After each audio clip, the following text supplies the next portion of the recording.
Tell us your name and tell us about your project. My name is Arno Penzias.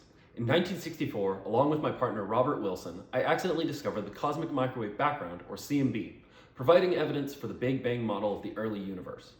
Wilson and I found a constant, isotropic 3 Kelvin background noise in our Horn radio telescope when we were trying to calibrate it. It persisted even after we scrubbed pigeon poop out of the horn and accounted for every possible radio source between Earth and the Milky Way. What were you guys trying to find or do?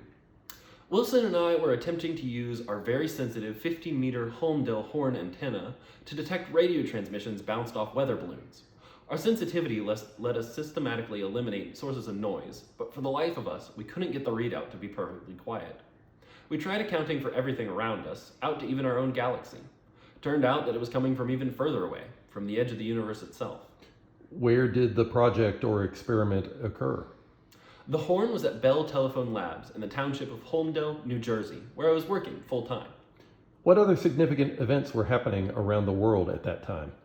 Well, it was right in the middle of the Cold War, just a year or two after the Cuban Missile Crisis.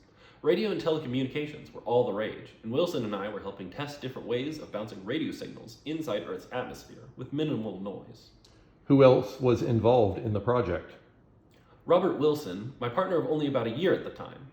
We were the 2 radio astronomers at Bell Labs. I also have to mention Robert Dick over at Princeton, who introduced me to the CMB as a possible explanation for my findings.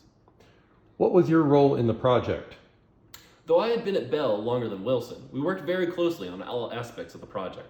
We collected and parsed our data together, came up with possible sources of the interfering noise together, and even cleaned out our horn together. What impact did your project have on the physics community? My accidental finding of the CMB ended up providing the first strong, concrete evidence for the Big Bang Theory, and one of the strongest against the steady-state hypothesis.